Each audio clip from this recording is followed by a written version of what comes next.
ఇక మన తెలంగాణలో బోనాల పండుగ జాతరల తొందరలోనే షురు కాబోతున్నది. ఆషాఢ మాసంలో తెలంగాణలో ప్రతి ఒక్కరు అమ్మవారికి బోనాలను సమర్పణ చేస్తారు. ఇక బోనాల పండుగ జూన్ 26వ తేదీకించి షురు కాబోతున్నాయి. హైదరాబాద్ లో ఉన్నటువంటి గోల్కొండల అమ్మవారికి జూన్ 26వ తారీఖున బోనము సమర్పణ చేస్తారు. ఇక జూన్ 29వ తారీఖున విజయవాడ కనకదుర్గమ్మ తల్లికి బోనాలను సమర్పణ చేస్తారు. జూలై 2వ తారీఖున బలకంపేట ఎల్లమ్మ తల్లికి బోనాలను సమర్పణ చేస్తారు. జూన్ 4వ తారీఖున జూబ్లీల్స్ పెద్దమ్మ తల్లికి బోనాలను సమర్పణ చేస్తారు. జూలై 10వ తారీఖున ఉజ్జాయిని మహంకాళి అమ్మవారికి బోనాలను ఎక్కిస్తారు అయ్యా.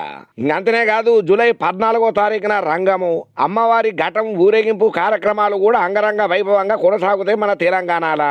ఇక జూలై 15వ తారీఖున భాగ్యలక్ష్మి అమ్మవారికి బోనాలు సమర్పణ చేస్తారు. జూన్ 17న లాల్ దర్వాజా సింహవాహిని అమ్మవారికి బోనం నందిస్తారు.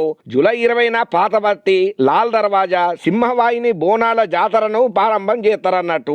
జూలై 21వ తారీఖున ఘటాల ఊరేగింపు కార్యక్రమం షురు అవుతుంది. ఇక జూలై 21వ తారీఖున బోనాల పండుగ కార్యక్రమం పురాగా ఓడిచిపోతుంది అన్నట్టు. ఇక దీంతో తెలంగాణలో బోనాల పండుగ కోసం ఎప్పటి సందో ఎదురు చూస్తుంటారు. ఇక అమ్మవారి కోసం బోనాన్ని సమర్పణ చేసి బోనాలలో ఊరేగింపు చేయాలని ఆసక్తిగా ఉంటారు చాలా మంది. ఇక అమ్మవారికి బోనాలు సమర్పణ చేస్తే వాళ్ళ ఇంట్లో సాక్షాత్తు అమ్మవారు కొలువై ఉంటారని ప్రతి ఒక్కరు భక్తి శ్రద్ధలతో విశ్వసన చేస్తుంటారు అన్నట్టు.